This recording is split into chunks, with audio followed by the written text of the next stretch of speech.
Bon, bonjour à tous, bienvenue au Salon des vignerons indépendants. Le Salon des vignerons indépendants, c'est une sorte de grand marché où il y a plein de producteurs. Et là, ce n'est pas du blabla, parce que le producteur, il est à 1 mètre de vous. Donc, il représente le produit qu'il élabore, et donc vous pouvez lui en parler et pouvez le goûter.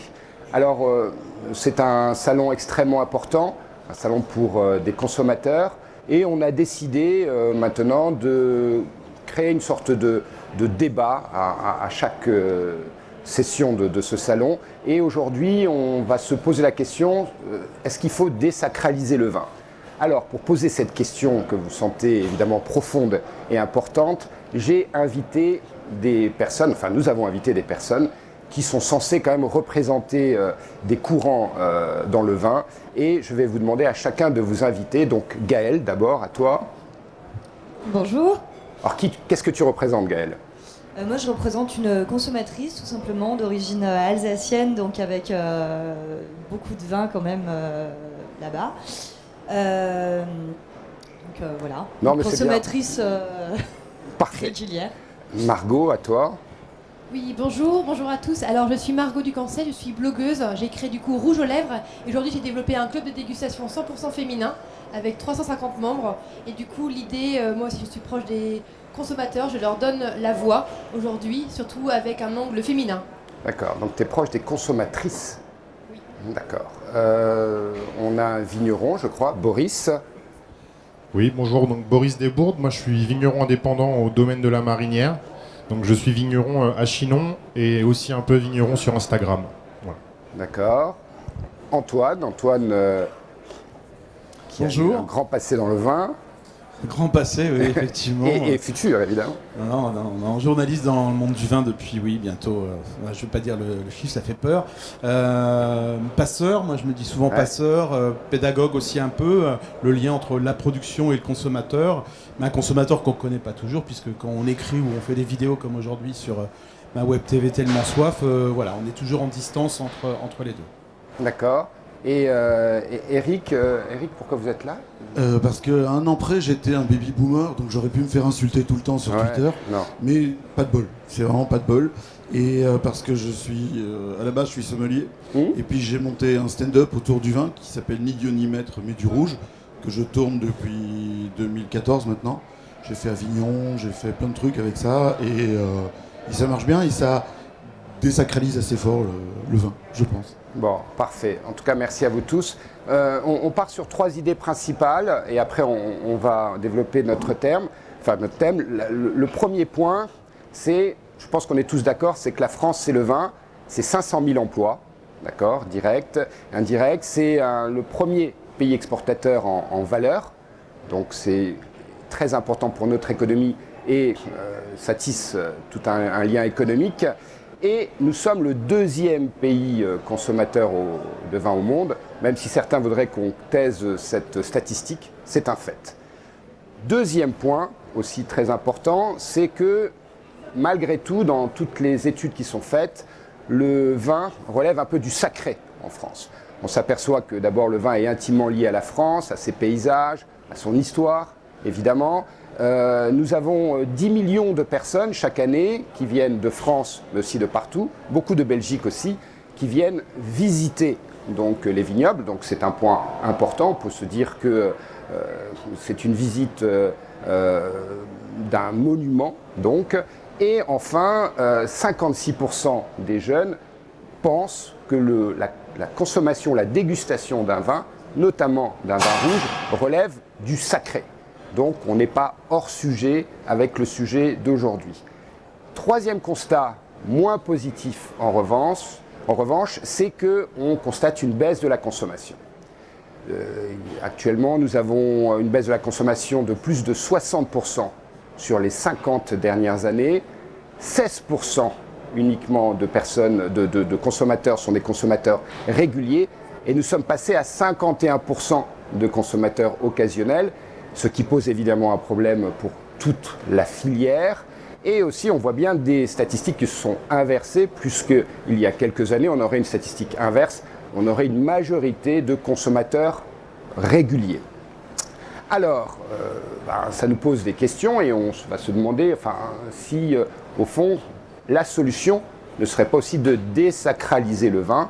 Et donc, ma première question est pour la consommatrice. Gaëlle, la baisse de la consommation, est-ce qu'elle est liée au caractère moins important du vin? Parce qu'évidemment, je me suis dit, je vais quand même rechercher ce qui est la définition du sacré.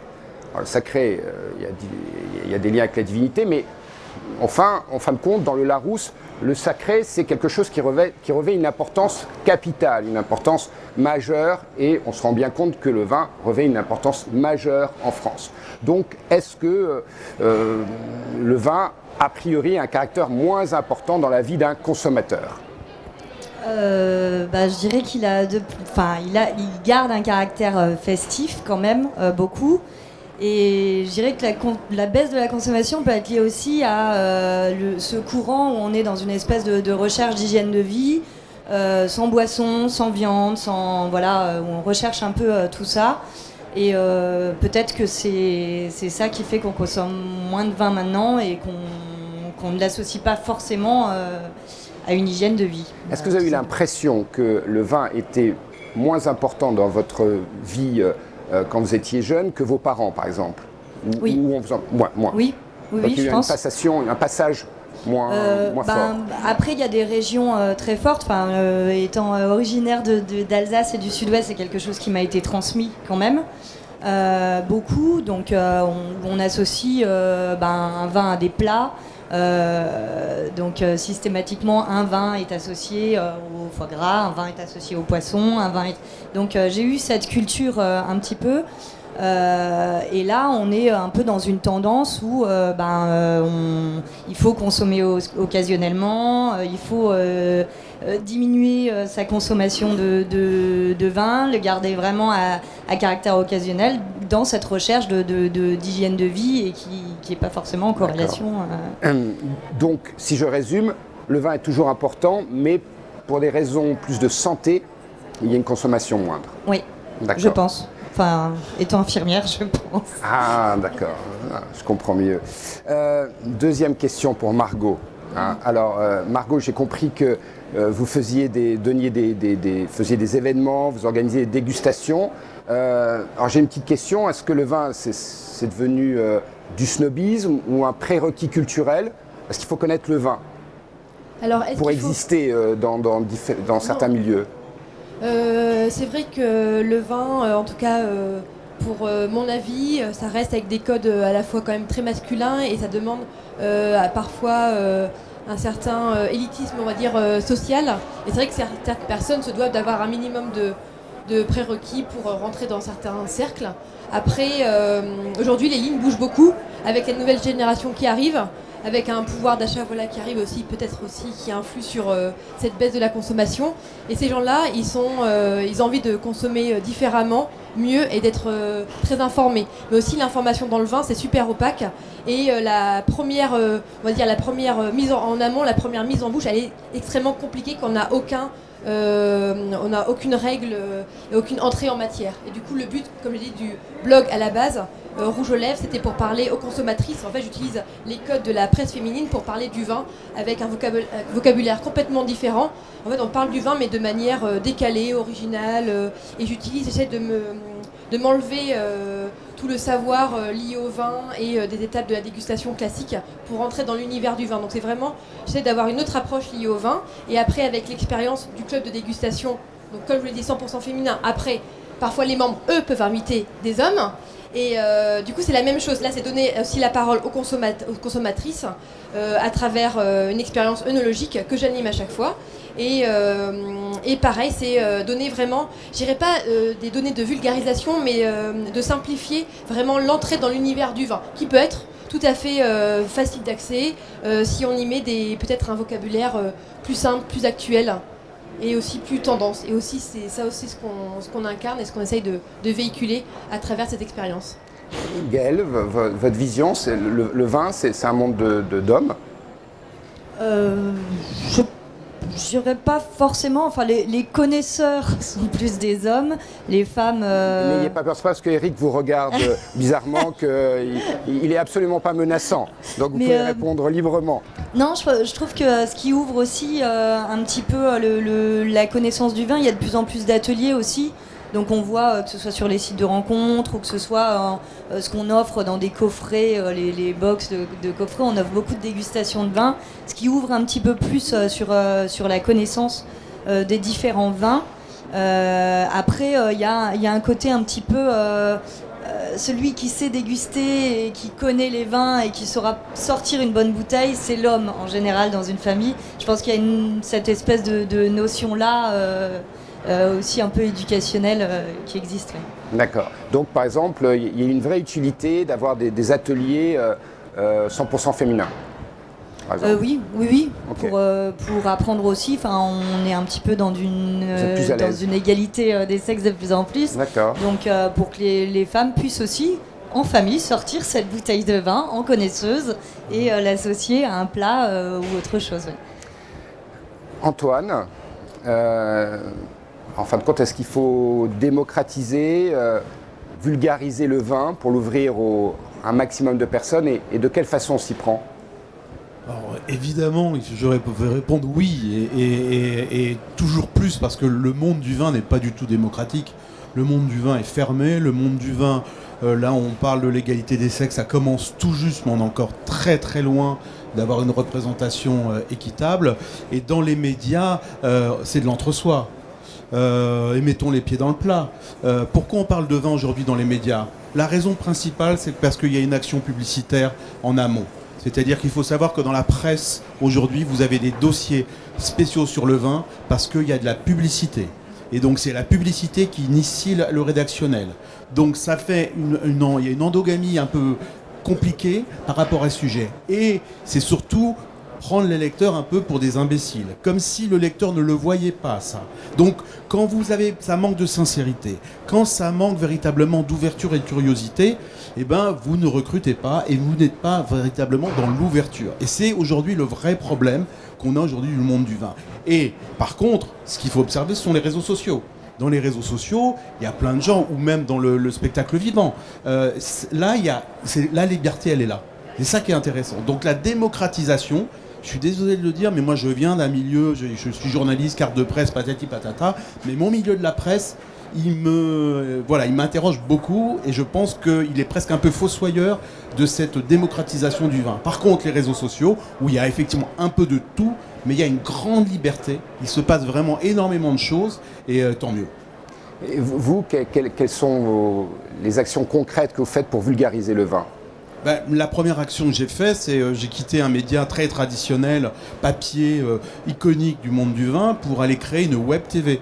Que de la vidéo, un site internet où on diffuse de la vidéo, et tout simplement parce que voilà, mon média aujourd'hui il est sur ça, il est sur les smartphones, et parce que et j'ai 60% des gens qui regardent Tellement Soif sur un smartphone, parce que c'est ce qu'on a dans la poche. D'accord. Et que mettre un journal papier en PDF qu'on peut lire sur un téléphone, c'est pas non plus sa destination. Donc moi la démocratisation, elle commence déjà par choisir les bons médias. Ok, Eric, votre point de vue ? Alors, je vais recommencer à partir des premières questions.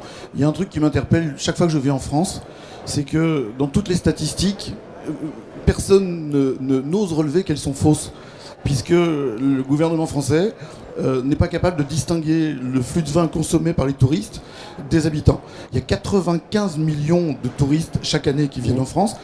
Malgré l'accueil, et ils viennent quand même, et ils reviennent chaque année, et ils aiment ça. Donc on peut considérer qu'il y a pas mal de masos dans le monde, mais ils aiment ça. Les Belges font partie des plus gros clients. Il n'y a pas longtemps, je discutais avec la responsable com de presse, justement, de l'interprofession des vins du Rhône, et qui m'expliquait que les Belges étaient les premiers consommateurs de vins du Rhône dans le monde. Et je lui dis, mais c'est marrant parce que tu viens de nous donner des chiffres où ce sont les Américains. Et elle m'a répondu, est-ce que tu connais beaucoup d'Américains qui viennent en voiture ? Et effectivement, voilà. Et donc, il est impossible de chiffrer la consommation réelle en France. Qu'elle baisse ou qu'elle augmente, c'est pipeau, c'est avec le doigt levé. On a le même problème chez nous, puisque tous les pays autour de chez nous sont moins chers au niveau taxes et que l'achat transfrontalier est gigantesque. 95 millions de touristes, c'est plus que la population locale en France. Et ces gens-là, ils boivent, même s'ils viennent 2 jours en France, ils boivent du vin. Donc tous ces chiffres sont... moi, ça me fait beaucoup rire d'entendre tout ça. Première consommation mondiale au monde, par habitant, en volume total. Est-ce qu'on enlève les 95 millions de touristes? Il y avait un bouquin intéressant qui était sorti il y a quelques années là-dessus, en disant que la France, grosso modo, c'était à peu près 30 litres par habitant. C'est-à-dire très très loin d'être ce que le ministère de la Santé, 50, Madame Buzyn et tous les autres oiseaux qui parlent de vin de façon officielle annoncent. Ça, c'est la première chose. La deuxième chose, moi, ça fait une trentaine d'années que je suis dans le monde du vin. Je travaille aussi comme journaliste, mais en Belgique. Donc nous, on fait des dossiers où il n'y a pas de pub. On a le droit de parler de vin dans les médias, en télé, en radio. Il n'y a pas la loi E20.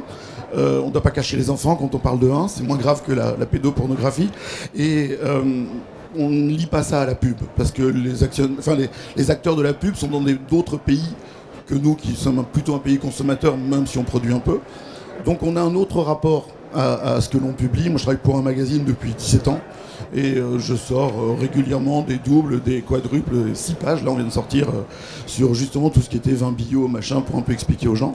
Et j'ai beaucoup de mal avec les tendances actuelles, mais je suis un vieux mâle blanc de plus de 50 ans, donc évidemment c'est compliqué, mais j'ai beaucoup de mal avec les clivages qui renaissent. Le vin pour moi c'est d'abord le sens de la fête, et je pense que pour désacraliser le vin, il faut ramener le vin au milieu du plaisir en enlevant ce verbiage. Dans les années 80, Guy Renvoisé avait publié un bouquin qui s'appelait Le monde du vin à Roubleuf, qui pour moi est terriblement d'actualité aujourd'hui. On est revenu dans un truc où tout le monde se touche le nombril en disant moi je vais réinventer le langage, etc. Revenons à l'essentiel. C'est un produit qui est fait pour se torcher, tôt ou tard. Et le reste, c'est du plaisir, c'est un cheminement. Et arrêtons de se masturber tous ensemble en disant il faut parler au petit lapin, etc. Oui, ok. Que ce soit entre femmes, entre hommes, entre LGBT, entre tout ce que vous voulez. Faisons pas les chapelles. Universalisons ce vin, parce que c'est un truc universel, c'est un langage courant, c'est un langage commun, et je suis d'accord avec vous sur un truc, c'est qu'il y a un problème de transmission. Avec la famille nucléaire, avec le changement de société, on n'a pas transmis la culture du vin. Moi j'ai une fille, elle a 29 ans, elle vit en Écosse, et quand elle achète du vin, elle décide, et puis elle m'appelle en disant j'ai acheté ça, qu'est-ce que t'en penses? C'est un peu mon métier, mais c'est elle qui décide, c'est pas moi qui lui dis tu dois acheter ça, tu dois acheter ça.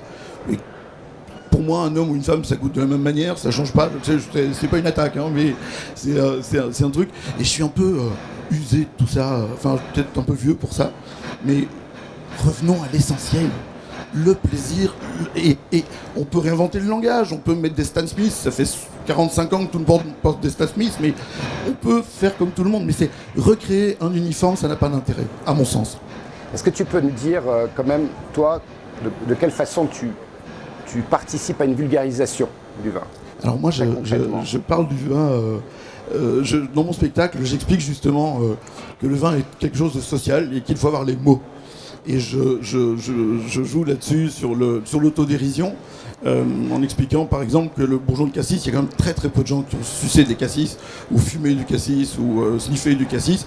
Et j'explique que le bourgeon, c'est un peu comme un préservatif, ça empêche les odeurs de passer. Et parler du bourgeon de cassis, ça revient à parler d'une fellation sous préservatif. C'est-à-dire c'est comme bouffer des chipolatas dans l'emballage, en enlevant la petite barquette en polystyrène en dessous. On a la consistance, mais on n'a pas le goût. Et je joue beaucoup là-dessus, j'aime bien un petit peu secouer les gens, un peu titiller. Et c'est très intéressant de voir les réactions dans toute la francophonie. J'ai joué au Québec cet été, je joue un petit peu en France, beaucoup en Belgique, j'ai joué en Suisse, etc. Et l'accueil est assez similaire en fait. Et ça, je trouve ça très intéressant culturellement. C'est-à-dire qu'il n'y a pas vraiment de clivage entre les pays. Alors peut-être parce que je parle français et que la francophonie est quand même relativement unie par la langue. Mais j'aime beaucoup mettre des trucs en perspective et en disant surtout l'essentiel. C'est que vous partagiez ce vin. Boire seul, c'est comme bouffer seul face à un mur, 2 éponges avec de la viande hachée prête à vomir, c'est la fin du monde, quoi. Je trouve qu'on est là pour partager et d'abord pour se faire plaisir. Ce que vous voulez dire, c'est que vous avez l'impression qu'en France, on donne une importance peut-être trop partisane. Non, mais la France a me parlé. C'est ça la force de la France. Vous inventez des onomatopées et des abréviations qui n'ont aucun sens en dehors de la France. Vous adorez parler comme ça en franglais et vous adorez le verbiage. Mais revenez à l'essentiel, bordel. Le vin, c'est fait pour être bu et pas pour en parler pendant des années, quoi. Gaëlle, quel est votre point de vue et sur le fait que le vin doit être bu et sur la chipolata? Il y a beaucoup de choses à dire. Déjà, le fait de boire seul. Alors, je ne bois pas souvent seul, mais ça m'arrive. Parce que des petites coquilles Saint-Jacques s'accompagnent d'un bon vin, quelquefois. Et que je trouve que ça finit bien un repas. Voilà. Après, je trouve que, on est en train un peu de faire un amalgame entre vulgarisation et banalisation. Que maintenant on préfère peut-être consommer moins mais consommer mieux, et qu'avec des amis on préfère partager une bonne bouteille plutôt que de partager plusieurs bouteilles qui seront moins chères et dans le but, comme vous dites, de se cuiter ou de je ne sais quoi. C'est pas du tout ce que je dis. Ah bon? Pas du tout. Sorte torchée, je crois que c'était le mot. Oui, hein. mais Il n'y c'est avait pas pas du de tout. chipolata. Je ne banalise pas du tout. Non, continuez. Donc voilà, on est plus vers cette consommation un peu de qualité, ce que je trouve hyper intéressant, avec des enseignes qui maintenant nous conseillent beaucoup et nous orientent vers tel ou tel vin, ce qui permet de découvrir des vins de qualité qu'on ne trouve pas en supermarché et qu'on apprend aussi à apprécier différemment. Voilà. Boris, vous êtes... Excusez-moi, je voulais juste rebondir sur ce que vous disiez aussi par rapport, j'ai peut-être pas été assez claire par rapport à mon engagement aussi avec le club, et aussi moi je suis très active sur Instagram et je rejoins ce que tu dis Antoine sur l'accessibilité. C'est vrai que les outils des réseaux sociaux, c'est une magnifique voie pour tous les consommateurs et les consommatrices, et à travers le club en fait c'était pas forcément faire un ghetto de nanas entre elles, avant tout c'est vrai que c'est la notion de plaisir avant tout, mais c'est aussi de leur donner une voix que parfois elles n'ont pas forcément accès, c'est-à-dire que on va pas leur laisser la parole pour parler du vin, c'est pas elles qui vont choisir au restaurant. Et en fait moi j'ai fait un test, avant je faisais des soirées chez moi et on était 20 ou 30 copines, à la base j'ai commencé comme ça et je leur ai dit moi j'ai créé un club parce que l'idée serait quand même que je me fasse connaître et que ça puisse aussi bénéficier aussi aux réseaux sur Instagram. Et je leur ai dit, est-ce qu'on ouvre aux hommes ou est-ce qu'on reste entre nous? Et ils m'ont dit non, on reste entre nous parce qu'on ose parler, on ose dire des choses différentes. Et c'est comme ça que ça a commencé en fait l'histoire. Et c'est pas, moi je pense pas que les hommes et les femmes dégustent différemment. C'est juste que des fois il y a les codes des fois un petit peu plus masculins qui vont s'imposer. Et la femme elle a ce côté un petit peu plus spontané. Vu qu'elle n'a pas les codes, elle va exprimer plus ce qu'elle ressent de manière très spontanée. C'est ça qui est intéressant, je trouve aussi. Juste un truc par rapport, justement, on parlait de nouvelle génération. Est-ce que vous n'avez pas l'impression que, comme plus personne n'a les codes, ni mâle, ni femelle, ni tout ce qui est entre les deux, est-ce que vous n'avez pas l'impression que tout le monde est spontané par rapport à ça? Aussi bien jeunes hommes que jeunes femmes?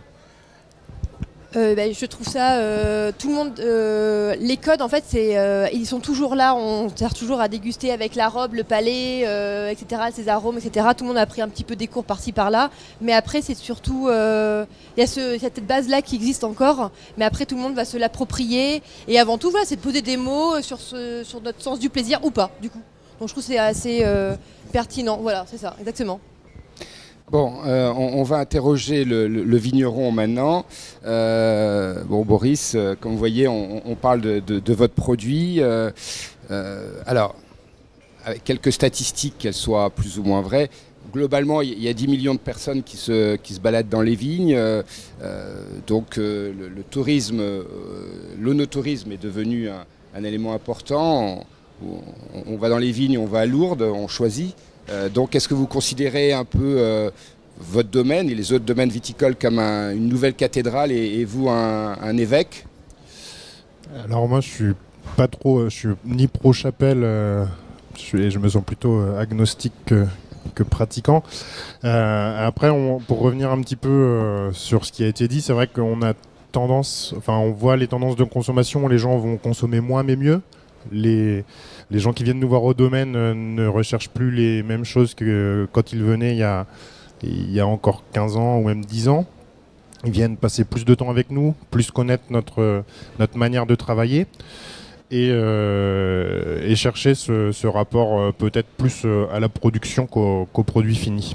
Donc voilà, après l'idée d'une bouteille c'est le partage, et moi aussi ce que j'aime dans notre métier et dans le partage, c'est les niveaux de lecture que vont pouvoir offrir une bouteille, qu'on puisse faire ici goûter à sur le salon à des jeunes qui ne connaissent pas le vin ou à des papys qui connaissent un petit peu, qui boivent du chinon depuis des décennies ou des gens qui vont être sommeliers ou importateurs. J'étais il y a un mois à Montréal, on fait pas, on a le même vin, mais on va en parler différemment. Voilà.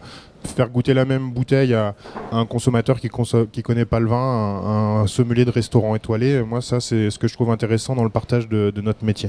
Est-ce que vous avez l'impression, quand vous avez une personne qui est un peu plus âgée, que son approche du vin est différente, elle est plus ou moins sacralisée? Est-ce que ce sont les jeunes qui y mettent plus d'importance, plus de mots, dont tu parlais aussi? Est-ce que vous avez l'impression qu'il y a vraiment une différence d'approche par rapport à la génération que vous avez affaire?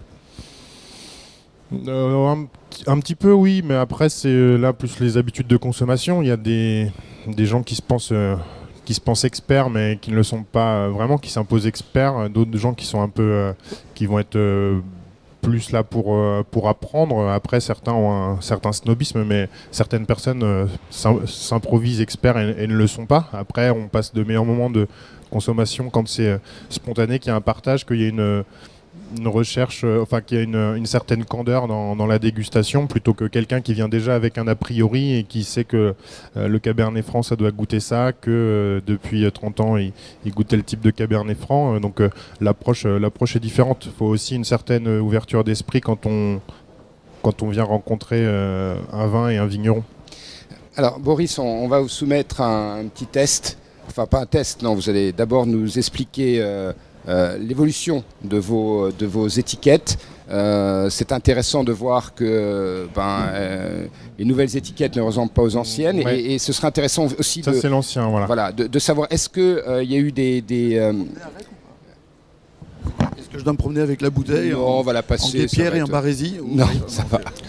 Et d'abord, quelles ont été les réactions sur le changement d'étiquette? Et deuxième atelier pratique là, que je vais vous demander de faire, c'est de nous servir un verre de vin. Et on va essayer Gaëlle va nous dire comment elle aimerait, qu'on lui parle de ce vin, et nous, comment on pourrait en parler, d'accord? Comment on pourrait en parler? Est-ce qu'on va sacraliser la dégustation?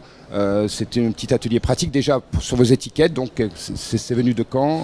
Donc tout à l'heure, on parlait jusque-là de l'approche consommateur et de l'approche sacralisation, désacralisation.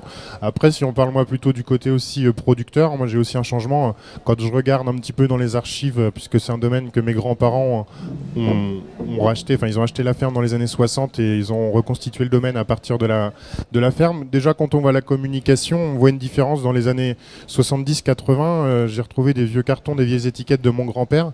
Il parlait des grands vins de Chinon. Sur toutes les factures, sur toutes les étiquettes, il y avait marqué grands vins de Chinon. À la fin des années 90, mon père parlait de vins de Chinon. Et aujourd'hui, on parle toujours de vins de Chinon, mais j'ai moi plutôt tendance à parler de Chinon. Il y a moins ce snobisme aussi au niveau de la production, puisque le vin c'est fait pour se partager. Donc quand je suis revenu donner un coup de main sérieux à mon père dans les années fin des années 2009-2010, donc c'est il n'y a pas si longtemps, on avait ces étiquettes, l'étiquette qu'on voit ici, donc sur la cuvée qui s'appelait Réserve de la Marinière, avec marqué élevé en fût de chêne sur la cuvée. Donc on avait ces modèles-là que j'ai essayé de changer. En 2009, en arrivant, j'ai dit je vais changer cette étiquette-là, on va rajeunir. Et quand j'ai essayé de changer les codes d'étiquetage sur les rouges à l'époque, on m'a vu comme un blanc-bec qui revenait de nulle part et qui travaillait au domaine. Et sur les rouges, surtout, j'avais un problème où les gens voulaient des repères très terroirs, très ancrés sur les codes d'habillage. Et donc on a juste lifté un petit peu l'étiquette. Et depuis un an, on a fait le choix et on a pris le parti pris d'aller plus sur des étiquettes plus modernes, sur du dessin, sur des noms marins et marrants. Donc on est passé de Réserve de la Marinière sur cette cuvée maintenant qui s'appelle Les Sous-Marins Rouges, en écho au fût de chêne qu'on met en souterrain sous notre cave, avec la canne de soutirage en inox qu'on utilise pour soutirer le vin, qui me faisait penser à un périscope au moment des soutirages. Et donc voilà, on est passé sur ce nom-là, qui fait que les gens vont accrocher un petit peu de manière différente sur la bouteille. Donc le vin n'a pas changé, la bouteille n'a pas changé, l'étiquette a repris un petit coup de jeune. Antoine, un point de vue de ces évolutions de l'étiquette, est-ce qu'elles sont essentiel, nécessaire? Est-ce que toutes les régions françaises doivent comme ça revoir aussi leur style? Ouais, ce qu'il faut noter, c'est que ça raconte surtout des histoires générationnelles. Jusque dans les années, fin des années 80-90, les enfants qui reprenaient les domaines familiaux, ils gardaient les étiquettes des parents, les grands-parents, tout ça, ça bougeait pas. Puis on était dans des choses beaucoup plus fixées. En Alsace, on connaît les types d'étiquettes. En Bourgogne, on était parcheminé. À Bordeaux, on était château, forcément avec un petit château. Bon, tout ça explose parce que simplement, l'appellation ne veut plus dire grand-chose. Il évoque Chinon, grand vin était sur toutes les étiquettes, grand vin de Bordeaux, tout ça. Bon, moi, quand je suis arrivé dans le monde du vin, c'est la première chose que j'ai déglinguée. Ça veut dire quoi, grand vin? Ça veut absolument rien dire.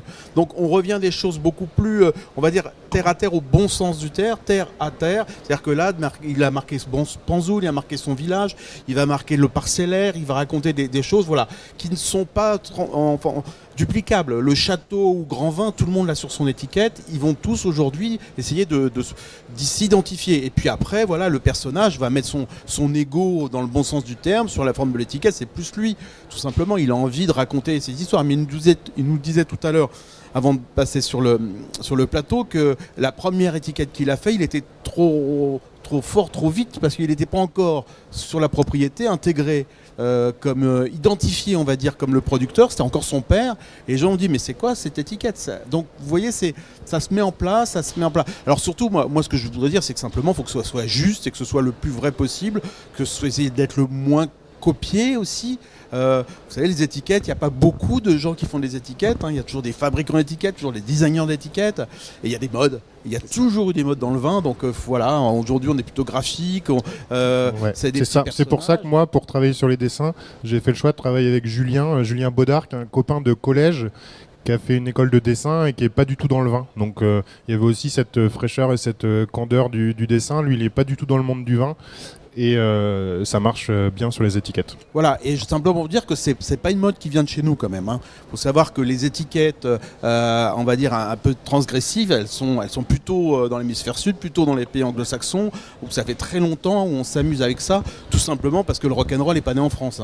Je vous le rappelle, je vous rappelle le mot de Lennon. On lui demandait qu'est-ce qu'il pensait du rock français. Il avait répondu mais qu'est-ce que vous pensez du vin anglais? Bon non mais c'est-à-dire qu'on arrive avec on observe ailleurs. Je pourrais faire la même réflexion d'ailleurs sur la presse. On arrive un peu en retard sur ce sujet-là, mais voilà, ça prend son temps. En France, tout prend beaucoup de temps dans le monde du vin. Il y a un truc très intéressant dans ta réflexion, c'est effectivement, ça existe déjà ailleurs. Mais on a l'impression de réinventer la roue assez régulièrement. Enfin, c'est comme le vin nature. Tout le monde croit que c'est Jonathan Nossiter qui a inventé le vin nature, quoi, à peu de choses près.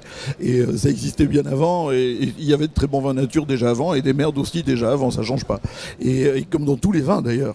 Et on a recréé des chapelles depuis le début du nouveau millénaire autour du vin.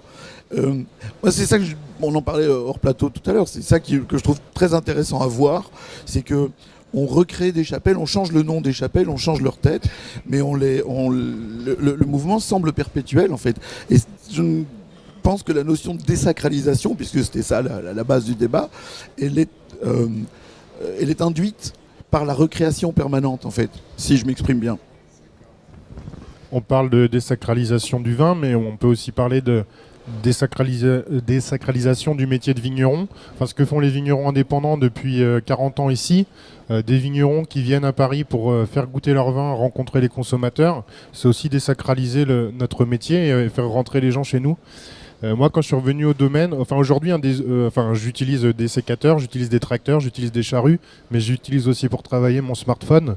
Dans ma poche, j'ai un outil qui me permet de gérer, de consulter ma station météo, de consulter la météo, et de prendre des photos et de partager des photos avec une communauté et de faire voir au quotidien ce qu'on fait.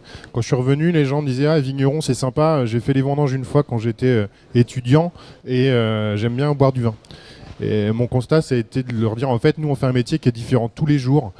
Tous les jours, on a le sourire quand on vient travailler, on fait des choses différentes. On peut faire de la mécanique sur un tracteur, passer des commandes de bouteilles, d'étiquettes, être au téléphone avec un importateur à Londres ou à Montréal. Et donc, l'idée, c'était de partager ça et de faire voir notre quotidien de paysans. Et aussi, il faut partager ce qu'on fait et comment on fait. Est-ce qu'il n'y a pas plutôt que désacraliser, une notion de démystification qui serait importante. Je sais Ouais, pas ce que vous en aussi. pensez, Enfin, pour moi, le métier de vigneron, c'est faut arriver à le faire très sérieusement sans se prendre au sérieux. Et c'est un petit peu ça notre quotidien, c'est ce que j'essaye de faire paraître au travers des nouvelles étiquettes. Oui, et je tiens quand même à souligner quelque chose. Tout à l'heure, vous dites on boit moins mais mieux. Moi, je crois pas à ça. Moi, je crois qu'on boit moins mais moins. Vous savez, c'est comme les gens qui disent ah, mes enfants, ils lisent très peu, mais ils lisent que Proust. Je suis désolé, le vin, c'est une éducation. Et moi, j'ai peur que tout au contraire, on sacralise beaucoup de petites choses qui étaient très simples. Le petit vin au bon sens du terme. J'ai fait longtemps un guide qui s'appelait le guide des vins à petit prix. Et on m'a reproché ce titre parce que les vignerons d'abord, mais je fais pas des vins à petit prix. Eh bien si, mon brave monsieur, il faut en faire parce que toutes les vignes de France, de Navarre, du monde ne donnent pas de grands vins. Il y a quelques grands vins que l'homme essaye de reproduire, mais c'est un très long cheminement, et il y a plein de très bonnes petites choses. C'est comme, voilà, vous mangez du bœuf uniquement dans des recettes de carême ou des choses. Non, c'est pas vrai. Vous pouvez manger un steak, un très bon steak tout simple. Et le vin, c'est pareil. Donc la désacralisation, ça vient aussi il faut arrêter de nous faire que des grandes cuvées presque, hein, que toutes les appellations se rêvent grand cru. Il faut arriver à redevenir plus accessible simplement par ça. Et ça, moi, je pense que l'handicap qu'a le nouveau consommateur, c'est la peur de se tromper, de ne pas choisir, soi-disant, le grand vin. Non, moi, j'ai défendu sur les plateaux la semaine dernière le Beaujolais Nouveau. On connaît tous la sinistrose du Beaujolais Nouveau. On sait très bien d'où ça vient. Mais c'est quand même le vin d'éducation. Quand on est étudiant, c'est souvent le premier verre de vin qu'on pose à ses lèvres. Alors après, on en dit tout le mal qu'on veut. Mais il faut défendre cet accès. Et là, encore une fois, je pense qu'il faut multiplier les accès au vin. Mais vraiment, totalement d'accord avec toi.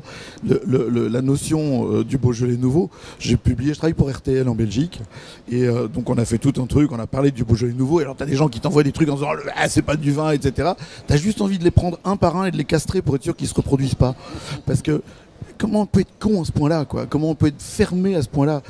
Tous les vins ont une valeur intéressante, et je pense cette notion de transmission est très très importante, et de nouveau on doit la transmettre à ce qui nous suit, que ce soit des filles ou des garçons, et là je pense qu'il faut effectivement ouvrir le langage, et que ce soit pas un truc qui soit lié à une position, c'est le mec qui choisit, ça me rend complètement dingue, mais il faut que le vin soit quelque chose de simple à comprendre, de simple à boire. C'est exactement comme la bouffe. Regardez comment fonctionnent les bistrots, ça cartonne, et comment la grande restauration s'est flinguée toute seule en faisant des trucs où on accumule des fleurs et 17 saveurs dans une assiette où plus personne n'y comprend rien. La cuisine, ça se fait pas avec une pince à épiler, ça se fait avec les tripes.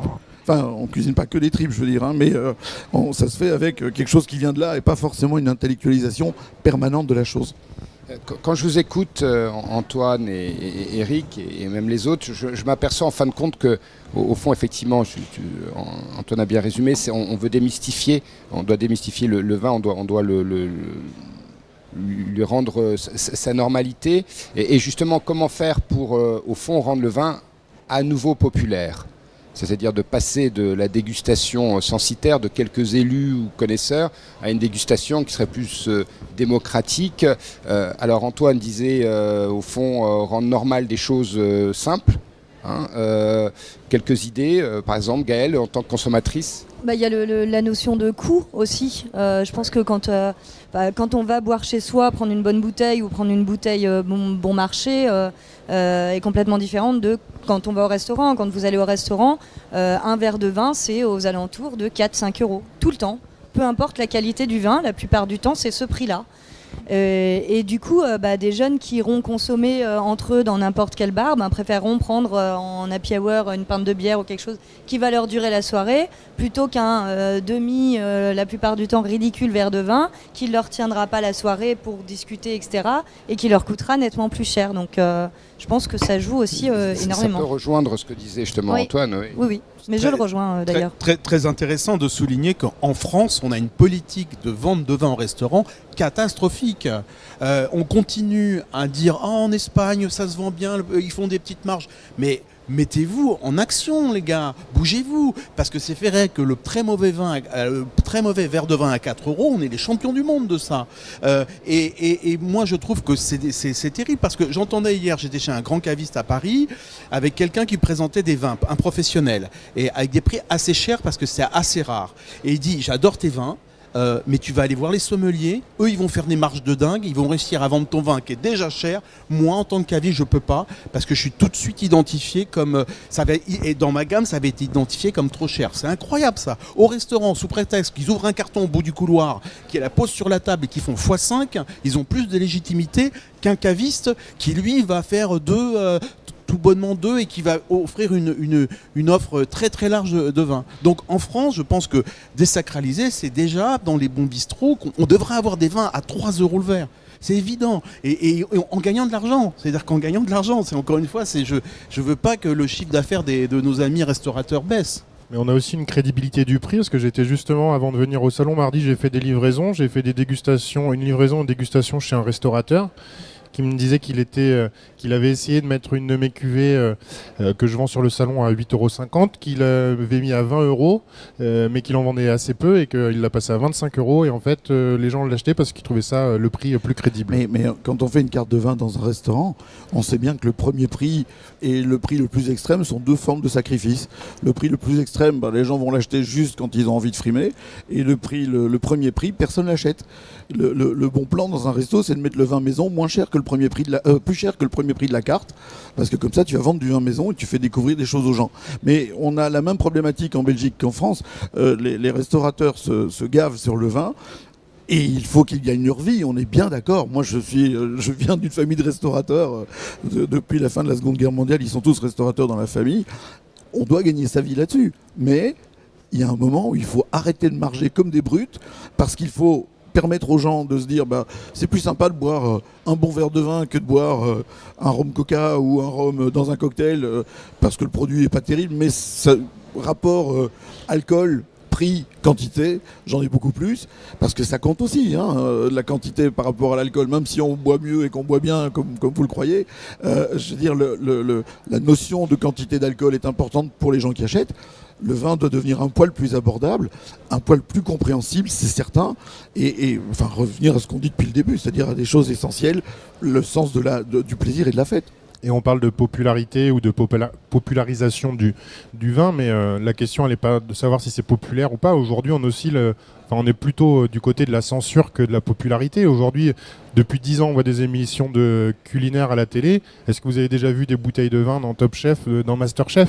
Est-ce que vous connaissez un restaurant qui n'a pas de carte des vins ? Aujourd'hui, on nous parle de gastronomie. On n'a jamais vu un verre de vin sur les tables. Ça, c'est un truc de fou, mais j'ai jamais compris. Le lobby du vin est parvenu à faire interdire l'absinthe au début du XXe siècle, et le lobby du vin n'est pas parvenu à faire abroger les lois E20. Il y a juste, sous la présidence de Hollande, qu'il y a eu un changement, ce qui est dur pour le lobby du vin, parce qu'il est quand même plutôt fort à droite qu'à gauche. Et avec Hollande, il y a quand même eu quelques aménagements. Mais qu'est-ce que cette loi E20 est absurde. Il y a une belle interview de l'avocat Dupond-Moretti qui vient de sortir, où il dit qu'il n'en peut plus des hygiénistes, où on met que l'abus d'alcool est mauvais pour la santé. Mais bordel, on le sait. On le sait. Vous savez, le pictogramme avec la femme enceinte barrée, ça n'existe qu'en France. Dans le monde entier, ça n'existe qu'en France. Et ça n'est obligatoire qu'en France. Les Français ne sont pas plus connes que les autres. Elles savent que quand on est enceinte, on ne boit pas. Pourquoi est-ce qu'on doit le mettre sur une bouteille ? On vous prend pour des enfants, c'est pas possible. Et il y a un moment où tu te dis, dans ce pays où tout le monde gueule pour tout et pour rien, les vignerons, ils la ferment. Et ça, c'est un truc qui est très très étonnant à voir. Moi, dans mon spectacle, quand je viens jouer en France, j'aime beaucoup mettre le doigt dessus. J'en rajoute une couche à chaque fois. Et tu vois les mecs qui font siffle, siffle, siffle, air dégagé. Et personne moufte. Mais pourquoi ? Bon, on va passer à l'atelier pratique maintenant. Gaël, comment vous aimeriez que Antoine vous parle de ce vin, ou Eric, d'abord, et Antoine, comment vous parleriez de ce vin, et Eric aussi. C'est un petit atelier pratique comme ça, pour voir qu'est-ce que vous attendez de professionnels du vin. Alors, d'un professionnel, alors étant nul, j'irai sur le blog d'ailleurs pour me familiariser un petit peu sur la connaissance. J'allais passer après à Margot, mais bon, ok. Voilà, mais j'aimerais qu'on me raconte une histoire déjà autour de ce vin, parce que je pense que je serais très sensible à ça. Et son histoire, comment il a été fabriqué, d'où il vient, l'histoire de la terre, l'histoire des vignes, etc. Ensuite, je regarderai un détail qu'on m'a dit très important, s'il a bien été mis en bouteille au domaine. Et voilà, et qu'on me propose un prix abordable, comme on en parlait. Voilà. Ça me séduirait pour acheter cette bouteille. Antoine, comment on parle d'un vin comme ça à Gaël? Parler du vin, on va être un peu pédant, c'est un peu bourdieuien, c'est d'où on parle et à qui on parle. Exact. J'évoquais la transmission culturelle dont on a besoin. J'anime et j'essaye de m'y tenir au moins 2 fois par mois des dîners avec des gens qui disent la fameuse phrase « j'aime le vin, mais j'y connais rien ». Et donc je vois tout de suite, suivant le niveau, on va dire, du public, de ce qu'on l'on peut dire. Parce qu'on perd très très vite les gens. Moi je sais que quand il y a des gens, on dit cépage, appellation, oups, ça y est, ils sont partis, ils sont ailleurs, c'est trop compliqué. Et ça, c'est notre problème quand on est journaliste ou on travaille justement sur essayer de faire passer ce sens du goût. Parce que plutôt que de... Je ne vais pas me lancer dans l'analyse de ce vin. Non, c'est pas l'idée. Ce qui est important, c'est de savoir pourquoi on en parle. Moi, en tant que journaliste, j'ai toujours goûté beaucoup. Et on m'a toujours demandé, en tout cas, une de mes missions, c'était de choisir au pluriel, choisir, ne pas choisir, mais de hiérarchiser. J'ai mis beaucoup de temps à m'y faire parce que je suis contre les notes, j'étais assez réfractaire à l'école, je suis contre les classements, on est tous des hommes, il n'y en a pas un qui est meilleur, homme ou femme, il n'y en a pas un qui est meilleur que l'autre, donc quand un vigneron dit il est à 19 ou 17, j'étais longtemps contre ça, mais en même temps, c'est aussi ce que demande le consommateur parce qu'il n'a qu'un billet dans sa poche. Il n'a racheté qu'une bouteille ou il va faire qu'une visite. Donc on est forcé à un moment de faire des choix. Donc commenter un vin, c'est d'abord faire un choix. C'est d'abord dire pourquoi on l'a aimé, pourquoi on l'a sélectionné, pourquoi on le met au-dessus des autres et surtout en expliquant notre goût. Parce qu'il n'y a pas un sachant, il n'y a pas un grand expert comme on a voulu nous le faire croire dans les années 90 avec Robert Parker. Il est arrivé avec le chéquier américain, donc il a tout emmené dans son cours. Il avait son goût. Robert Parker n'a jamais été le personnage hégémonique qu'on a caricaturé. Mais par contre, il y a des goûts, il y a plein de goûts, il y a des experts, il y a des gens qui ont de l'historique, qui savent le faire, une nouvelle génération. Donc c'est... Moi, si je me mets à la place d'un amateur consommateur, je me renseigne d'abord sur qui me parle.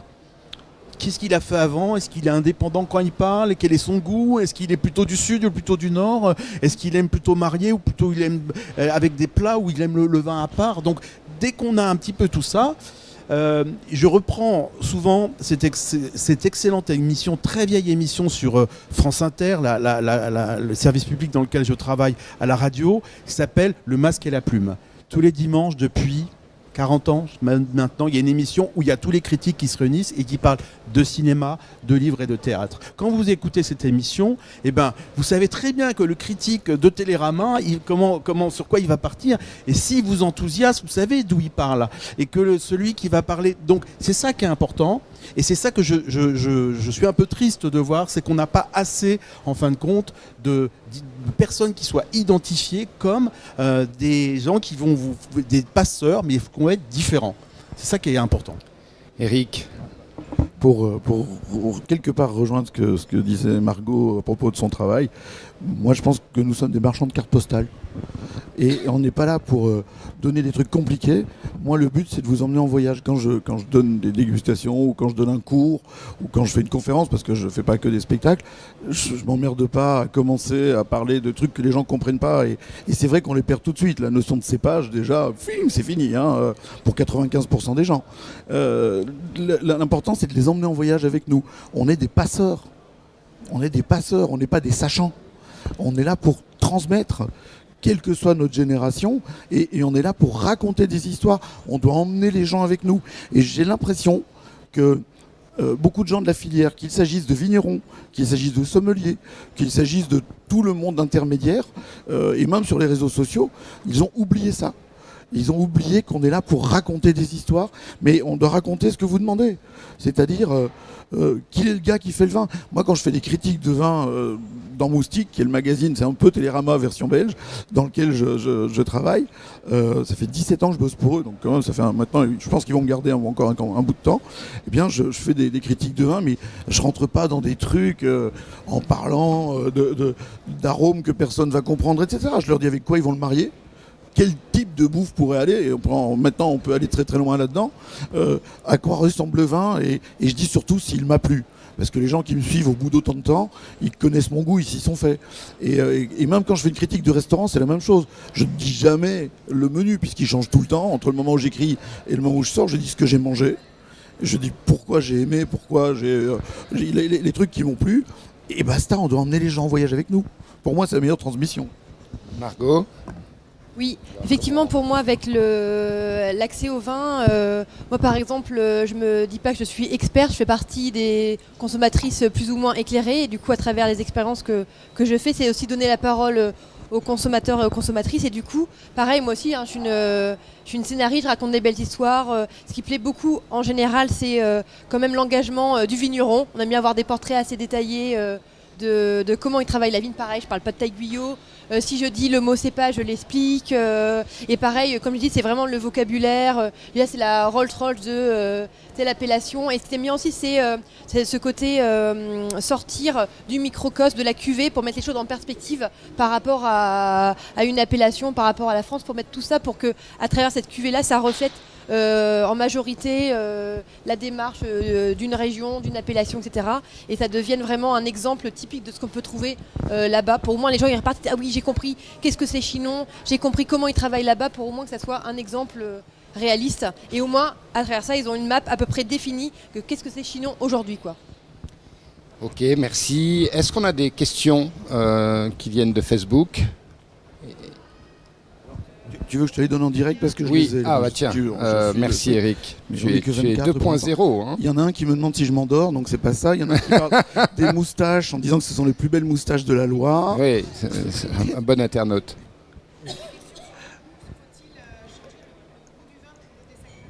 Ah, d'accord. Alors, est-ce que le goût du vin doit s'adapter, en fin de compte? C'est une question un peu tordue. Voire qu'il y a quelques années presque, mais c'est intéressant. Le goût du vin change tout le temps. Absolument. C'est-à-dire qu'il faut, voilà, on est à la fois dans de l'intemporel, mais l'intemporel c'est le storytelling. Les moines bourguignons, les grands marchands du port de Bordeaux, tout ça c'est du storytelling. Le goût il change parce que simplement il y a des consommateurs. Prenons aujourd'hui la tendance des vins nature, ou dit au naturel. S'il n'y avait pas de consommateurs au bout, s'il n'y avait pas de gens qui aimaient ça, s'il n'y avait pas bien évidemment des vignerons qui ont initié ce mouvement, mais voilà, on n'en parlerait plus, ça serait passé à autre chose. Pour parler encore plus précisément du goût, on va parler un tout petit peu technique. L'acidité volatile, on va expliquer ce que c'est. L'acidité volatile, vous la connaissez tous à l'extrême, ça s'appelle le vinaigre. Donc voilà, ça devient du vinaigre. Il y a une tolérance légale, tout ça est très bien encadré. Le vin, c'est une limite d'acidité volatile. En ce moment, il y a des vins qui sont produits avec des acidités volatiles un petit peu plus hautes, on va dire, que ce qu'on a produit ces 20 dernières années. S'il n'y avait pas des consommateurs qui aimaient ces vins-là, mais ils disparaîtraient. Bon, le vigneron. Or, il y a des consommateurs qui aiment ça. Donc le goût évolue. Alors après, on peut se mettre en grand sachant, grand docte du style, en disant mais ce style-là, il n'est pas, il n'est pas loyal et marchand. Il n'est pas. Moi, je pense que c'est la libéralisation du goût aussi qu'on est en train de vivre aujourd'hui et qui hérisse un peu le poil on va dire, d'un milieu du vin qui est assez classique, qui a fait surtout appris la même chose dans les mêmes écoles. Je vous rappelle qu'il y a 4 grandes formations de viticulture et d'œnologie en France et les profs racontent la même chose et que le biologie ou le rapport au vin biologique arrivait très tardivement de ce mouvement éducatif après le consommateur. Donc aujourd'hui, il y a les consommateurs qui imposent un petit peu plus l'évolution du goût. Mais bien évidemment, qui changent le vin tout le temps. Et sur la tendance du goût, Eric? Oui, il y a une réflexion, mais je reviens un petit peu en arrière. Okay. Il y a une réflexion intéressante. Quelqu'un dit « sacré et populaire ne sont pas antinomiques ». Oui, bien sûr. Par rapport à cette notion du vin. Oui. Et là, l'évolution du goût, elle vient aussi du fait de l'évolution du goût des producteurs. Notre capacité, par exemple, à reconnaître le sucre diminue très très fort. on a perdu en 20 ans, on l'a divisé par 2 à peu de choses près. Donc on fait des vins avec un poil plus de sucre résiduel, parce que ça correspond aussi à un marché, ça se vend. Et voilà. Moi, je ne pense pas qu'il faille adapter le goût du vin au consommateur. Ça, c'est faire du vin industriel. C'est ça la différence. Moi, je déteste ce clivage ancien monde, nouveau monde, en disant le nouveau monde, c'est tout ce qui n'est pas l'Europe, etc. Non, il y a des mecs aujourd'hui en France qui font des vins du nouveau monde, qui sont parfaitement stéréotypés. Et c'est pas non plus artisanat, industrie. Il faut pas déconner. Il y a des gars qui ont 3 hectares et qui font des vins industriels, et des gars qui en ont 80 qui font des vins convenables. Donc, c'est pas lié à la taille. C'est pas toujours la taille qui compte. Et par rapport à la construction gustative du vin, c'est le goût de l'assembleur, du vigneron, de l'œnologue aussi parfois, qui vont déterminer. Et comme le goût des gens évolue, la notion de terroir, moi je trouve qu'on doit toujours rajouter le gars qui fait, ou la femme, hein, ok, d'accord, qui fait le vin, parce que c'est cette personne-là qui est bien plus prépondérante que tout le reste. Ce sont les choix que cette personne opère. La taille, la plantation, la densité de plantation, le type de porte-greffe, le clone, blablabla. On en a comme ça pendant des heures, mais c'est l'humain qui fait tout. C'est pas la nature. L'humain, le travail de l'agriculteur, c'est de travailler la nature et de modifier le paysage, etc. Et donc son goût évoluant, le goût du vin évolue par nature. Ouais. Boris ? Par nature, chaque millésime est différent, chaque cuvée est différente. Et pour illustrer ça, cette cuvée, la cuvée qu'on goûte, elle est faite au domaine. Au domaine, je travaille avec mon père qui n'est pas encore à la retraite. Donc on travaille les vignes à 4 mains et on fait les vins à 4 mains. Et si vous passez sur le salon nous voir, et si vous tombez soit sur moi, soit sur mon père, quand on vous fait déguster la même cuvée, on vous racontera la même histoire, mais avec des nuances sensiblement différemment, et vous goûterez sûrement la cuvée de manière différente, que ce soit l'un ou l'autre qui vous la présente. Gaël, on va bientôt conclure, mais Gaël, un petit mot sur cette tendance du goût, cette évolution. Effectivement, il y a des cycles de toute façon sur le goût et ça évolue, donc le vin évolue avec. Vous avez l'impression de ne pas aimer les mêmes vins que vos parents ? Dans le sens où ça a été une transmission aussi, donc si, je crois que j'aime les mêmes vins que mes parents. Et je voulais juste rebondir sur quelque chose. Je crois que par rapport justement à l'évolution du goût du vin, du cépage, la culture et tout ça, je pense qu'on va de toute façon être obligé d'évoluer, ne serait-ce qu'en fonction des conditions climatiques, parce que je pense vraiment que la nature est plus forte que l'homme. Mais c'est peut-être personnel. Voilà. Oui, et aussi par rapport au changement de goût, moi je le remarque, la nouvelle génération que je vois s'exprimer par exemple sur Instagram, mais aussi à travers le club qui est très très ouvert, c'est vraiment qu'il y a une volonté de connaître le vigneron et aussi l'engagement, on va dire, éco-responsable. Bon, c'est évidemment que le bio, ça a une progression de dingue, c'est pas pour rien. Évidemment, les consommateurs, c'est eux qui font bouger les lignes, des fois plus vite que les vignerons. Et le bio, la biodynamie et même les vins nature, c'est super. Là, il y a beaucoup d'interrogations et il y a une envie de consommer énormément et consommer mieux. Après, on voit par exemple, c'est vrai qu'il y a un clash entre la nana qui a 25 ans et ses parents qui ouvraient le Bordeaux, Saint-Émilion, Grand Cru, pas classé peut-être le dimanche. Il y a toute cette génération-là, comme on dit, il y a cet effet la Bordeaux bashing qui est encore un peu présent quand même. Hein. Et il y a du travail à faire aussi au niveau de toutes ces régions qui doivent aussi bouger les lignes parce que les consommateurs aussi, à un moment donné, sont plus au rendez-vous. Non, ça c'est clair. Mais il y a aussi un truc, c'est que notre goût à nous évolue. Moi, j'ai complètement changé ma carrière dans la sommellerie. Parce qu'un jour, j'avais présenté un vin à un client, mais ça remonte il y a tellement longtemps que les dinosaures étaient encore en noir et blanc. J'ai présenté un vin espagnol de chez Torres, hyper boisé, etc., comme on le faisait dans les années 80, et que le mec m'a regardé à la fin des années 80 quand même. Le gars m'a regardé comme si j'étais une merde au bout de sa chaussure. J'ai complètement changé ma carrière, et ce vin-là, aujourd'hui, je n'en veux plus parce que ça me plaît pas. Et parce que notre goût évolue aussi en fonction de ce que nous sommes, de ce que nous vivons, etc., etc. Donc, ce que nos parents buvaient, c'est déjà une chose. On part sur une base qu'ils nous ont donnée, mais ensuite, nous évoluons en fonction de nos rencontres, etc., etc. Et je suis d'accord avec vous sur un truc, c'est que les nouveaux consommateurs sont influencés par tout ce qui est éco-responsabilité, etc.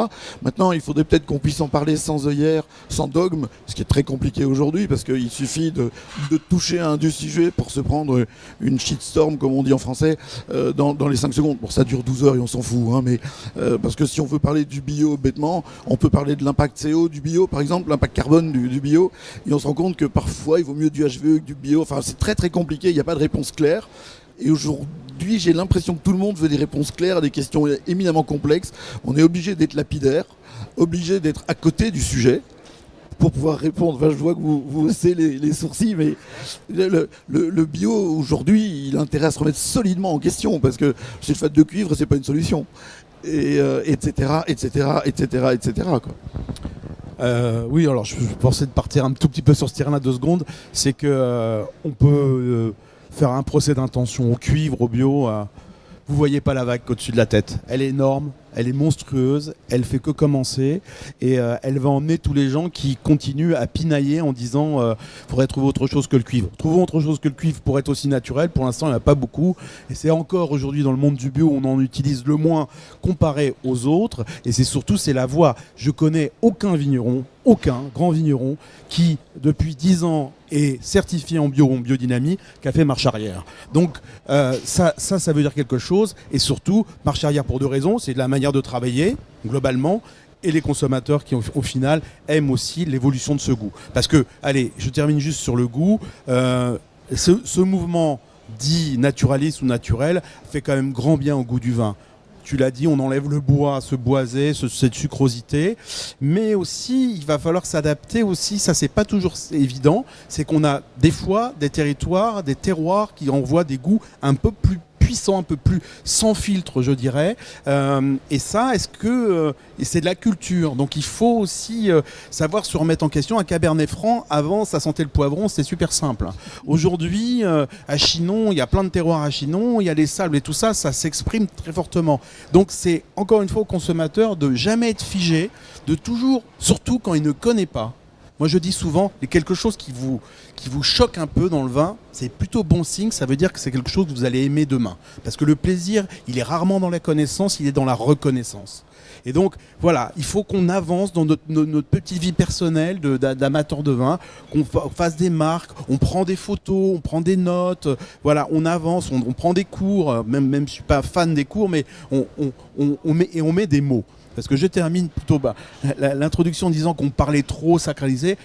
Jacques Puzet a toujours dit, le grand Jacques Puzet a toujours dit, un vin n'existe pas si on n'en parle pas. Si vous buvez un verre, vous dites rien, il a disparu dans les nimbes. Si vous dites rien qu'un ça veut déjà dire quelque chose, ça donne de la vie au vin. Merci. Gaëlle, un dernier mot, parce on va conclure. Conclure en disant que oui, effectivement, quand on est consommateur de vin, on devient curieux et que si c'est pas la famille qui transmet le goût du vin et qui apprend à les découvrir, c'est dans ces boutiques de vin où il y a quelqu'un qui va toujours vous proposer autre chose. C'est un petit peu comme une robe qu'on enfilerait un peu chaque fois différente, où on vous propose une nouvelle robe en vous en parlant, voilà. Et c'est comme ça que voilà, là où je vais acheter mes vins, on m'en parle à chaque fois, on me fait découvrir de nouvelles choses en fonction de l'envie du moment, voilà, comme une belle robe. Merci. Alors, juste avant de conclure, je crois qu'il y a un petit mot à dire sur un mouvement que vous... une sorte de partenariat que vous avez, les vignerons indépendants, avec un mouvement. Oui, cette année, sur le salon, les vignerons indépendants soutiennent Movember, donc on peut se laisser pousser les moustaches au mois de novembre. Moi, ça fait un petit peu plus longtemps que j'ai commencé avec le mois de novembre. C'est pour sensibiliser, voilà, il reste 3 jours, ça va faire court pour avoir une moustache vraiment fournie. Mais c'est pour sensibiliser sur les maladies masculines. Voilà. Donc il y avait en octobre rose, qui était un rendez-vous très important. Donc octobre rose, et en novembre, c'est Movember. C'est une tragédie pour moi, moi parce que Movember, en fait, c'est à propos du cancer de la prostate essentiellement. Et une année, ils m'ont demandé d'être ambassadeur et je n'ai pas de moustache. Donc je peux me laisser pousser la moustache. J'ai 4 touffes de poils qui sortent, c'est épouvantable. Hitler avait une plus belle moustache que moi, quoi. Donc ça aussi, c'est un truc, je n'y arrive pas. Je croyais que tu allais dire que tu n'avais pas de prostate. Non, si, j'en ai encore une. Attends, je me souviens maintenant. Ouais, c'est une deuxième émission. On peut faire un truc sur l'orgasme. Non, ça. Ok, en tout cas, merci à vous tous. On va conclure juste pour dire au fond qu'on s'est aperçu que aucun de nous n'a envie de renverser la table. L'idée, effectivement, désacraliser, c'est plus peut-être démystifier. Il y a des choses à faire. Il y a à être plus simple, à retrouver le sens de la fête, à pouvoir parler de vin avec des choses toutes bêtes qu'il faut mettre en avant. C'est ce que cherche le consommateur. Je pense qu'il y a aussi un travail à faire quotidien dans effectivement noter les vins, mais aussi noter les vins dans le sens découvrir, prendre des notes, faire des découvertes avec des vignerons. Il y a un problème aussi dans le coût du vin du restaurant, c'est ce qu'on a entendu, et aussi le fait que ce mouvement du vin à travers le goût justement est une sorte de chemin qu'on accompagne. Il faut l'accompagner avec peut-être pas forcément des chapelles, mais différents mouvements qui sont actuellement en place. Donc j'ai trouvé que c'était plutôt positif. Donc je vous remercie à tous d'avoir participé et à très bientôt. Merci à vous.